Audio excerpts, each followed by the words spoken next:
നമസ്കാരം. വിലായത്ത് ബുദ്ധ. നമ്മൾ വിലായത്ത് ബുദ്ധയെക്കുറിച്ച് സംസാരിക്കാൻ പോവുകയാണ്. ഈ വിലായത്ത് ബുദ്ധനെ കുറിച്ചല്ല, ഈ വിലായത്ത് ബുദ്ധയെക്കുറിച്ച്. GR ഇന്ദുഗോപൻ്റെ നോവൽ വിലായത്ത് ബുദ്ധ.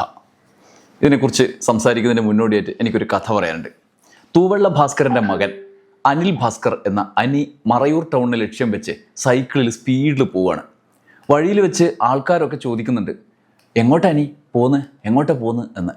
എന്നാൽ അവന് മറുപടി പറയാനൊന്നും പറ്റിയ അവസ്ഥയിലല്ല. ഭയങ്കര തിരക്കാണ്, നേരെ വെച്ച് പിടിക്കുകയാണ്. അങ്ങനെ ടൗണിൽ ചെന്ന് പാർട്ടി ഓഫീസിൽ പോയി. അവിടെ നോക്കി തിരിച്ചിറങ്ങി, അവിടെ ഇല്ല. വീണ്ടും സൈക്കിളെടുത്ത് യാത്ര തുടങ്ങി. രാത്രി 10:30 ഇപ്പോഴും ഇങ്ങനെ യാത്ര അന്വേഷിച്ചുകൊണ്ടിരിക്കുക. 10:30 ചോലക്കലെ ചെമ്പകത്തിൻ്റെ വീട്ടിലെത്തി. അവിടെ ചെമ്പകത്തിൻ്റെ മകൾ ചൈതന്യം ശർക്കരപ്പാവ് ഉണ്ടാക്കിക്കൊണ്ടിരിക്കുകയായിരുന്നു. ചെമ്പകം നാട്ടിലെ അത്ര നല്ല പേരുള്ള ആളല്ല. ആണുങ്ങളൊക്കെ തലയിൽ മുണ്ടിട്ട് പ്രാപിക്കാൻ പോകുന്ന ഇടമാണ്. അതുകൊണ്ട് തന്നെ അനി ആദ്യം കയറാൻ മടിച്ചു. ആരെങ്കിലും കണ്ടാലും മോശമാണല്ലോ. പിന്നെ മറ്റു വഴിയില്ല, തനിക്ക് തൻ്റെ ലക്ഷ്യം നേടിയെടുത്തേ പറ്റുമെന്നുള്ളതുകൊണ്ട് അവിടെ മടി മാറ്റി വെച്ച് കയറി. എന്താ സംഭവം എന്ന് ചൈതന്യം ചോദിച്ചു. വിക്ക് അനി പറഞ്ഞു, അച്ഛനെ കാണുന്നില്ല, അച്ഛൻ വൈകുന്നേരം ഇറങ്ങിപ്പോയതാണ്, അച്ഛൻ തൂവെള്ള ഭാസ്കരനെ കാണുന്നില്ല, ഞാൻ പെരുതി വന്നതാണ് എന്ന് അനി ചൈതന്യത്തോട് പറഞ്ഞു. പെട്ടെന്ന് അതിൻ്റെ ഇടയിൽ അടുക്കള പുറത്തുനിന്ന് ഒരു നിലവിളി കേട്ടു. ചൈതന്യത്തിൻ്റെ അമ്മ ചെമ്പകത്തിൻ്റെ നിലവിളിയാണ്. എന്താ സംഭവം? അനിയും ചൈതന്യവും അങ്ങോട്ട് ഓടി. അവരുടെ കക്കൂസ് ടാങ്ക് ഇടിഞ്ഞു പൊളിഞ്ഞ് വീണിരിക്കുന്നു. ആ ടാങ്കിൽ നിന്ന് കരടിയെപ്പോലൊരു രൂപം തീട്ടത്തിൽ ഇങ്ങനെ വീണിട്ട് എണീറ്റ് കയറി വരികയാണ്. മേലാകെ തീട്ടം. പെട്ടെന്ന് തീട്ടം മുഴുവൻ ഇങ്ങനെ ഒലിച്ചിറങ്ങിപ്പോയി. അതൊരു മനുഷ്യരൂപം ആർജിച്ചു. ഞെട്ടിത്തരിച്ചു നിന്ന അനിക്കും ചെമ്പകത്തിനും ചൈതന്യത്തിനും മുന്നിൽ അത് തൂവെള്ള ഭാസ്കരനായി മാറി. നിലവിളി കേട്ട് ചുറ്റുപാട് നിന്ന ആളുകൾ അപ്പോഴേക്ക് ഇങ്ങനെ വന്നുകൊണ്ടിരുന്നു. ആരും അടുത്തേക്ക് പോയില്ല. കക്കൂസ് ടാങ്കിൽ നിന്ന് എണീറ്റ് വന്ന ഒരാളുടെ അടുത്ത് ആരാ പോവുക? ആരും തൊടാൻ ധൈര്യപ്പെട്ടില്ല. ആരാ ധൈര്യപ്പെടുക? ഒടുക്കം ഒരു JCB വന്ന് തൂവെള്ള ഭാസ്കരനെ കോരിയെടുത്ത് ഒരു കുളത്ത് കൊണ്ടുപോയിട്ടു. അയാൾ കുളിച്ചു, മേലാകെ വൃത്തിയായി, നാറ്റം പോയി. പക്ഷെ ആളുകളുടെ മുന്നിൽ ആ നാറ്റം നിറഞ്ഞു നിന്നു മനസ്സിൽ. അന്നു മുതൽ തൂവെള്ള ഭാസ്കരൻ തീട്ടം ഭാസ്കരൻ എന്നറിയപ്പെട്ടു. ആ നാട്ടിൽ അതുവരെ എല്ലാവരാലും ആദരിക്കപ്പെട്ട തൂവെള്ള ഭാസ്കരൻ അതോടെ പുതിയൊരു ജീവിതത്തിലേക്കാണ് പ്രവേശിച്ചത്. നല്ല ജീവിതത്തിലേക്കല്ല, വേറൊരു അവസ്ഥയിലേക്ക്. ക്രമേണ തീട്ടം ഭാസ്കരൻ വലിയൊരു ജീവിത പ്രതിസന്ധിയിലെത്തി. തൻ്റെ ജീവിതത്തെ ആകെ ആ നാറ്റത്തിൽ മുക്കിയ അനുഭവത്തിൻ്റെ അടയാളം അയാളെ പൊതിഞ്ഞു നിന്നു. എങ്ങനെ അതിനെ ഇല്ലാതാക്കാം? ഈ ജീവിതം മുഴുവൻ താൻ തീട്ടം ഭാസ്കരനായി അറിയപ്പെടേണ്ടി വരുമോ? അതിനെ അതിജീവിക്കാൻ എന്താണ് മാർഗം? അതിനെ മറികടക്കാൻ ഭാസ്കരൻ ഒരു വഴി കണ്ടുപിടിച്ചു. ജീവിതകാലം മുഴുവൻ തീട്ടം ഭാസ്കരനായി അറിയപ്പെടും എന്നുറപ്പായതോടെ മരിക്കുമ്പോഴെങ്കിലും ആ പേരിനെ മറികടക്കാനുള്ള മാർഗം മരിക്കുമ്പോൾ തന്നെ ചന്ദനത്തിൽ കത്തിക്കാൻ അയാൾ തീരുമാനിച്ചു.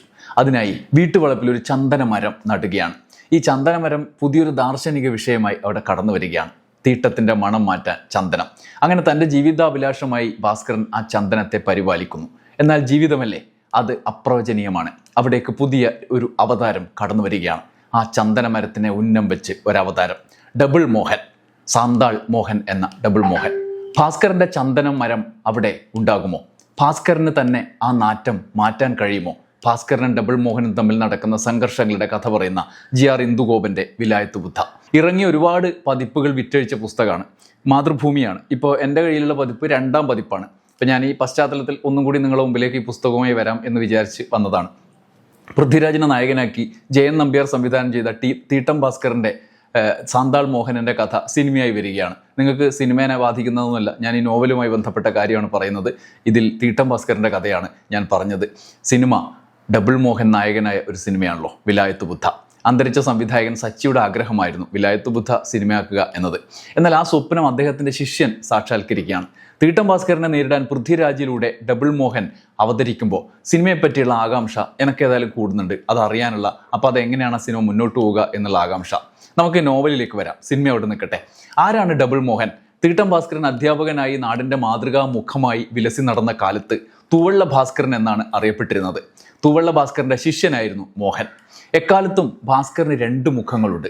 ഒന്നൊരു തൂവെള്ള മുഖം, മറ്റൊന്നൊരു മാലിന്യ മുഖം. ക്രൂരനായിരുന്നു ഭാസ്കരൻ. തോക്കെടുത്ത് വേട്ടക്കിറങ്ങുന്ന, അപ്രവചനീയമായി എന്തും ചെയ്യുന്ന ഒരു മുഖം ഭാസ്കരനുണ്ടായിരുന്നു. അതിനെ അയാൾ തൂവെള്ള കൊണ്ട് മറച്ചു. അധ്യാപകനായിരുന്നപ്പോൾ കുട്ടികളോട് കാണിച്ച ക്രൂരതയുടെ അധ്യായം വലിയ അധ്യായമാണ്.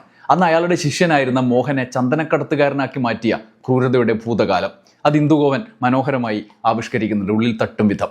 ആ ഇരുണ്ട കാലം കഴിഞ്ഞ് മോഹനൻ ഭാസ്കരന് മുന്നിൽ ഉണ്ടായിരുന്നതേയില്ല. എന്നാൽ വർഷങ്ങൾക്ക് ശേഷം തൻ്റെ ഏറ്റവും വലിയ ജീവിത പ്രതിസന്ധിയിൽ സ്വാഭാവികമായി അയാൾ എത്തപ്പെട്ടപ്പോൾ അവിടെ തനിക്ക് വിലങ്ങുതടിയായി മോഹനൻ എത്തുകയാണ് ഭാസ്കരന് മുന്നിൽ. ഭാസ്കരൻ്റെ ചന്ദനത്തിന് മുന്നിൽ മോഹനൻ നിൽക്കുകയാണ്. മോഹനെ കണ്ട് അയാൾ ആരാണെന്ന് തിരിച്ചറിയാതെ അന്തിച്ചു നിന്നൊരു മിനിറ്റ് ഉണ്ട് അയാൾക്ക്. ആരാണ് താനെന്ന് അവിടെ മോഹൻ വെളിപ്പെടുത്തുന്നുണ്ട്. ആ വെളിപ്പെടുത്തൽ കേവലം അവർക്കിടയിലെ പ്രതികാരത്തിൻ്റെ കാരണത്തിലേക്ക് മാത്രമല്ല, ലോകത്തെ ആകെ പിടിച്ചുകുലക്കുന്ന ഒരു കാര്യത്തിലേക്ക് കൂടിയാണ് എത്തുന്നത്. ഒരു ഭാഗത്ത് താനായി വരുത്തി വെച്ച തൻ്റെ നാറ്റം മാറ്റാൻ ശ്രമിക്കുന്ന ഭാസ്കരൻ, എന്നാൽ മറ്റൊരു ഭാഗത്ത് സാമൂഹ്യ സദാചാരം ചാർത്തിത്തന്ന ദുഷ്പേരിൽ ദുരിതം അനുഭവിക്കുന്ന ചൈതന്യം. ആ ചൈതന്യത്തിന് സമൂഹം അടിച്ചേൽപ്പിച്ച അപവാദത്തിൻ്റെ മണം മാറ്റാൻ സഹായിക്കുന്ന, അതിനുവേണ്ടി ഇറങ്ങിത്തിരിക്കുന്ന മോഹനൻ. ഇങ്ങനെ ഒരു സംഘർഷം കൂടി മോഹനനും ഭാസ്കരനും തമ്മിൽ രൂപപ്പെടുകയാണ്.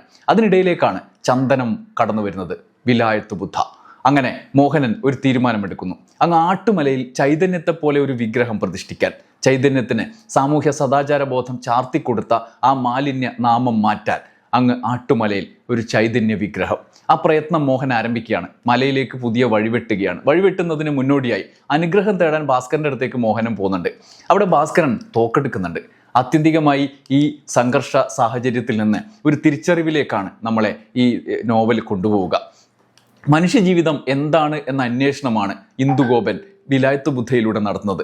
തൂവള്ള ഭാസ്കരൻ്റെ വെണ്മ, ചെമ്പകത്തിനും ചൈതന്യത്തിനും തൂവള്ള ഭാസ്കരന്മാരുടെ സമൂഹം കൽപ്പിച്ചു കൊടുത്ത നാറ്റം, അവിടേക്ക് ഒരു ദൗത്യം ഏറ്റെടുത്ത് മോഹൻ ഒരു സമയത്ത് തൂവള്ള ഭാസ്കരൻ്റെതിന് സമാനമായ പ്രതിസന്ധി അതിജീവിക്കേണ്ടി വരുന്നുണ്ട്. അവിടെ വില്ലനായി തൂവള്ള ഭാസ്കരൻ വരുന്നുണ്ട്. ചരിത്രം, മനുഷ്യചരിത്രം അമ്മാതിരി വൈരുദ്ധ്യങ്ങളുടെ കൂടി ഒരു പോരാട്ടമാണ്. GR ഇന്ദുഗോപൻ വിലായത്ത് ബുദ്ധ എന്ന നോവലിലൂടെ മലയാളിയുടെ വ്യക്തിത്വത്തിലെ ഒരു ഇരുണ്ട ഭാഗമാണ് എടുത്ത് പുറത്തിടുന്നത്. അവിടെ നാം കണ്ട കാപട്യങ്ങളുടെ തൂവള്ളയിൽ കെട്ടിപ്പൊക്കിയ ഭാസ്കരന്മാരുടെ ചന്ദനമണം എന്താണ് എന്ന് നമുക്ക് മുന്നിൽ അടയാളപ്പെടുത്തി തരികയാണ്. ത്യാഗം, സ്നേഹം, ആത്മാർത്ഥത ഒക്കെ കെട്ടിപ്പൊക്കിയ ഇടത്ത് യാഥാർത്ഥ്യം എന്താണ് എന്ന് പരിശോധിക്കപ്പെടുന്നുണ്ട്. വീട്ടുമുറ്റത്ത് വെച്ച ചന്ദനമരം തൻ്റെ തീട്ടപ്പേര് മാറ്റുമെന്ന് പ്രതീക്ഷിക്കുന്ന തൂവള്ള ഭാസ്കരൻ്റെ ആ പ്രയത്നം, അട്ടമല കീഴടക്കി ചൈതന്യ മലയാക്കാൻ പ്രയത്നിക്കുന്ന ഡബിൾ മോഹൻ്റെ നീക്കം, ഇതിനിടയിൽ ചൈതന്യം, മറയൂരിലെ രാഷ്ട്രീയം, ഇങ്ങനെ പല വഴികളാണ് നോവൽ സഞ്ചരിക്കുന്ന വഴികൾ. നമ്മുടെ കാഴ്ചകൾ പൊളിച്ചു കളയുകയാണ് ഇന്ദുഗോപൻ. ഭാസ്കരൻ പോറ്റി വളർത്തുന്ന ചന്ദനം ഒരു പ്രതീകമാണ്. ചന്ദനം മണ്ണിൽ നിന്ന് സ്വയം വളം വലിക്കുക ഇല്ല എന്നാണ് പറയാറുള്ളത്. അതായത് മറ്റ് മരങ്ങളെപ്പോലെ ഓട്ടോമാറ്റിക് നമ്മൾ അതിൻ്റെ അടിയിൽ വെള്ളം ഒഴിച്ചിട്ടൊന്നും കാര്യമില്ല, അല്ലെങ്കിൽ വളമിട്ടിട്ടൊന്നും കാര്യമില്ല.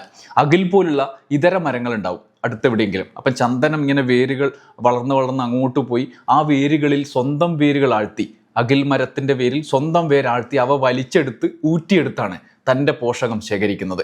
എന്നിട്ട് സുഗന്ധത്തിൻ്റെ രൂപകമായി തലയുയർത്തി നിൽക്കും. വേര് ചെയ്യുന്ന തട്ടിപ്പ് വേറെയാണ്, മുകളിൽ കാണുന്ന മുഖം വേറെയാണ്. അപ്പോൾ അകിൽ മരത്തിൻ്റെ അവസ്ഥയോ? വിലായത്ത് ബുദ്ധ അവസാനിക്കുമ്പോൾ നമ്മൾ വല്ലാതെ ചിന്തിച്ചു തുടങ്ങും. ലോകത്തിൻ്റെ അമ്പരപ്പ് മാറുന്നിടത്ത് ജ്ഞാനം ആരംഭിക്കുന്നു എന്നത് ഒരു ബുദ്ധ ഫിലോസഫിയാണ്. വിലായത്ത് ബുദ്ധ അനുഭവിച്ചു കഴിയുമ്പോൾ അത് ആരംഭിക്കുകയാണ്. അമ്മാതിരി ഒരു നോവലാണ് വിലായത്ത് ബുദ്ധ.